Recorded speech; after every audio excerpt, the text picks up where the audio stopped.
তল্লাশি করার পরে আপনাদের এখানে গাঁজা পাইছি, উনি নিজে স্বীকার করছে যে উনি গাঁজা খাচ্ছেন বা গাঁজা খাই। আরে বাবা, আপনারা খান নাই, খাবেন, আপনারা প্রস্তুতি নিচ্ছেন, গাঁজা সহ আমরা পাইছি।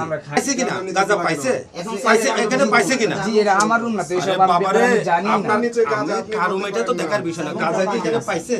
জি, আমি এইগুলা একদিকে নাম বুক করে প্রত্যেকটা রুমটা স্যার দরজা খোলেন তো। আপনার একটু সাইডে দাঁড়ান। কান্ডা বন্ধ করে দেন। গানটা বন্ধ করতে হবে। অস্ত্র সিলিং করো ঘাড়ে। এই রুমের ভিতরে ওগুলো কই ফেলাছেন কেন? পরে আবার খুশি পাবেন তো? না না ওটা হাতে না দেখুন। এই যে কি আছে এইগুলো তো আমাদের না, আমরা তো জানি না এইগুলো ব্যাপারে। কি এটা? গাঁজা এই ওরা দেখিয়েন যারা লোক আছে, আপনি নিচেগুলো না, এগুলো তো নষ্ট হয়ে যাবে তো। এগুলো তো না ফোরের মতো, অস্ত্রটা না ফোরের মতো।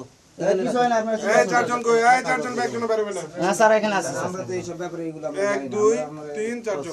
ঠিক আছে জি, রুম হইছে এই যে না এই যে লোক স্যার রুম আমার আমাদের ফোর্স করে এই রুম চার আছে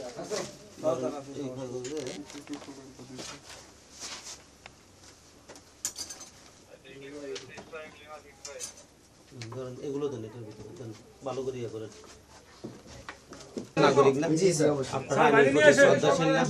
আমরা আপনাদের রুমে তল্লাশি করার জন্য ঢুকছি, ঢুকার পরে আমরা আপনি বিশ্বাস না করলে পাইছি এই এবং জায়গা আমরা গাঁজা জিজ্ঞেস পাইছি। রুমটা আমাদের না স্যার। জি, আরে বাবা, আমি বলি না, আমি কি বলি শুনেন, আমরা কি বলি শুনেন, এই যে আমাদের সাংবাদিক ভাইরা আছে না, ওনারা নিজেরা গাঁজা ছবি তুলছে না, ওইটাতে গাঁজার পুল্লা পাইছে না? পাইছে কিনা গাঁজা? পাইছে, পাইছে, এখানে পাইছে কিনা? জি, এটা আমার রুম না তো, এইসব আরে বাবারে, আমি জানি না। আপনার নিচে গাঁজা কার রুম এটা তো দেখার বিষয় না। গাঁজা কি এখানে পাইছে?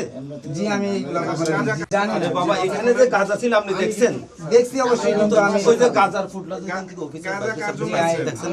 জি, আমি আপনি খান। খান তো। তারা তারা কিসের জন্য আসছে আপনাদের? এটা লুডো খেলছে তো, আমি উনি বলছে উনি গাঁজা লুডো খায়, খেলছে, বাংলা গাঁজা আমরা গাঁজা আপনি পাইছি। খান, আপনার জন্য এনে রাখছেন, কিন্তু বানানো একদম খোলা রাখছেন কিসের জন্য? আমি খাইছি একটু আগে স্যার। আচ্ছা শুনেন, আমরা আরেকটু রাখছেন। এটা যাচাই বাছাই-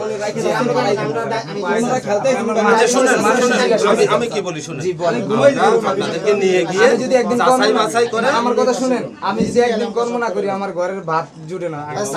আমি কথা বলি স্যার। শুনেন, আচ্ছা শুনেন, আমি কি বলি শুনেন, এই ভাইয়া, বাচ্চা আছে আমার। ওই আমাদের সিনিয়র স্যার আছে, আমি কি বলি শুনেন না বাবা, আমাদের ডিসি স্যার আছে, আপনি ডিসি স্যারের কাছে যান, বিস্তারিত আপনি বলবেন।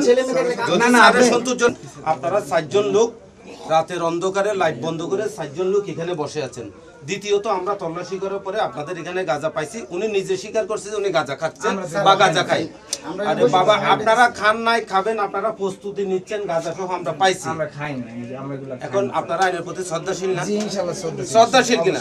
তো শ্রদ্ধাশীল যদি হয়ে থাকে তা আপনি কেন আমার সাথে যাবেন না? আমি গেলাম আমার সংসারটা চালামু কিভাবে বলেন? আচ্ছা, আমার পরিবারটা আমি দেখাই, একটু আসেন, একটু বাইরে আসেন, আমি দেখাই। আমাদের বাইরে আপনি এখানে দাঁড়ান, এখানে দাঁড়ান, এখানে দাঁড়ান। শুনেন, আমার বাচ্চা দুটো স্যার, আপনি বাংলাদেশের লোক, জি, জি। আপনার আইনের প্রতি অবশ্যই শ্রদ্ধাশীল।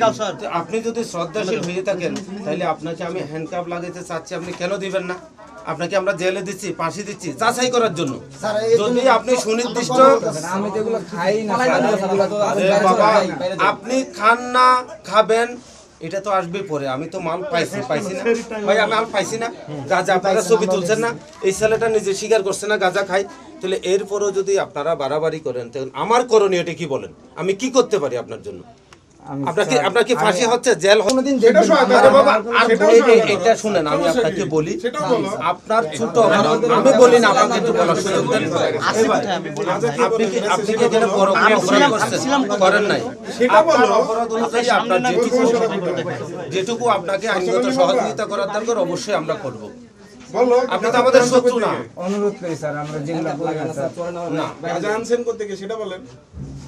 কার কাছে আপনারা থেকে বাড়াবাড়িটা বলেন? না করাটা উত্তম ভাই। আপনি যত আইনকে সহযোগিতা করবেন, একটু আমার বাইরের মানুষের সাথে জিজ্ঞাসা করেন, আমি কোন ধরনের লোক, আমার শুনেন, ক্যাম্পে কেন আমি আসছেন? শ্যামলী ছোট থেকে বড় হয়েছি, আপনি ভালো ছেলে, আপনি ভালো ছেলে, আপনি ভালো ছেলে, আপনি একটু দয়া করে আইনের প্রতি শ্রদ্ধাশীল হন, আর লাভবান হবেন, উপকৃত হবেন। বরং আইনের প্রতি শ্রদ্ধাশীল হইলে আমরাও আপনাকে সহযোগিতা করব, প্লিজ আস্তে আস্তে যান, আপনারা পিছনে যান। আমি বলি না, আপনাকে যতটুকু সহযোগিতা করা দরকার আইনত ততটুকু করব। আপনি এমন না যে আপনাকে নিরীহভাবে নিয়ে আমরা কষ্ট দেব। আমরা